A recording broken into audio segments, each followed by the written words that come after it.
Why do you want to retire at 65? Why not 55? Why not 52? Hey everyone, I'm Andrew. I'm a CFA charter holder, a CFP professional who's been working over a decade with ultra high net worth and high net worth clients. And what I do is I take the learnings from those complex situations and I give them to you through stories so that you can apply them to your own life. And today, unfortunately, the story is one that's very personal to me. It's someone in my family. They retired 62, 63, and were very active in their community beforehand.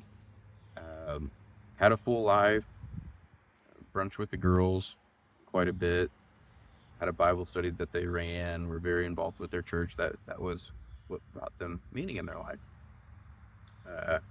And they retire, we have a retirement party, and they're talking about, hey, I have some family overseas I want to see more and be more involved with them.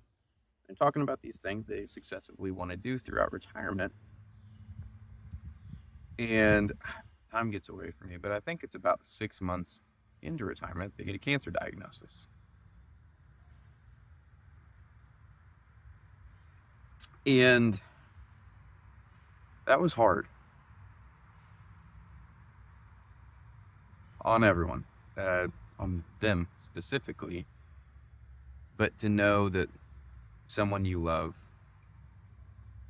and somebody who's been there for you, for me, since I was a little boy, that they had these 20 years planned out, and 6 months into it, they're given a death sentence. And it's probably 2 years now. And some months were good, some months were bad, but eventually, even through chemo and radiation, over time, forgive me, I don't remember where the cancer originated, and frankly, it doesn't matter, but moved on to stomach and spine and got to a point where it was inoperable and the chemo wasn't working as well anymore, and we all knew that just time was running then.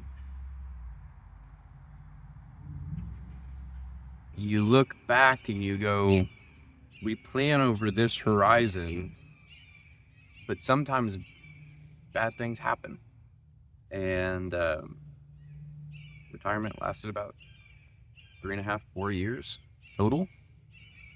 And a lot of that was spent on chemo and radiation. And I'm sure you all have had people in your life that have gone through chemo and radiation. That's not fun stuff.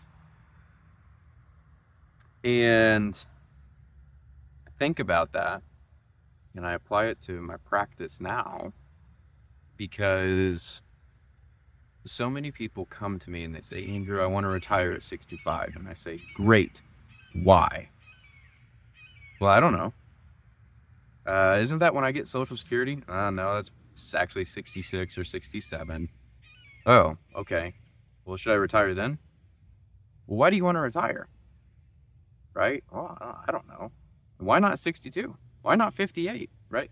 We choose these arbitrary dates or ages because they've been put in our head by somebody else, or it was what our parents did who had a completely different life and life expectancy. And we say that's what we want to do. And my ask to you is, why do you want to retire at the age you've chosen? And why not sooner? Now, some people, many people, are chronic overspenders who underallocate resources. But my guess is, if you're watching my channel, because I've talked with many of you, that's probably not the case. You have probably allocated sufficient capital for retirement, or you're on that track. And now the questions get a lot more nuanced and a lot more difficult and a lot more gray. And you have to ask yourself, why am I not willing to pull the cord? And frankly, many times it's because life-changing decisions are difficult and we don't know the outcome or how we're going to feel about it. I know I just quit my dream job months ago to start my own business because I don't like where the financial advice industry is. That was really scary. On the other side, the response has been amazing. And I'm not trying to make this about me. My point is, take that truth, apply it to your own situation, because sometimes when we do planning the normal way, it gets stolen from us. I could tell you 10 other stories. But why are you still doing what you're doing? If it's because it brings you meaning and joy in your life, fantastic. Don't stop. But have intention with the decisions that you're making. If your answer is, well, I don't think I have sufficient funds, great. Then we get to start the iterative process of how do we get sufficient funds to get you to the finish line while still getting you out of your job as quickly as possible. There's no one size fits all in this, but what I do know is time is fleeting and there's no getting it back. And every minute, hour, day, month, year, decade that we spend doing the things that do not provide us meaning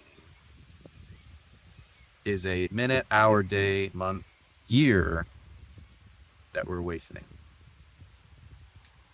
So I hope you found this helpful. Until next time, thanks everyone.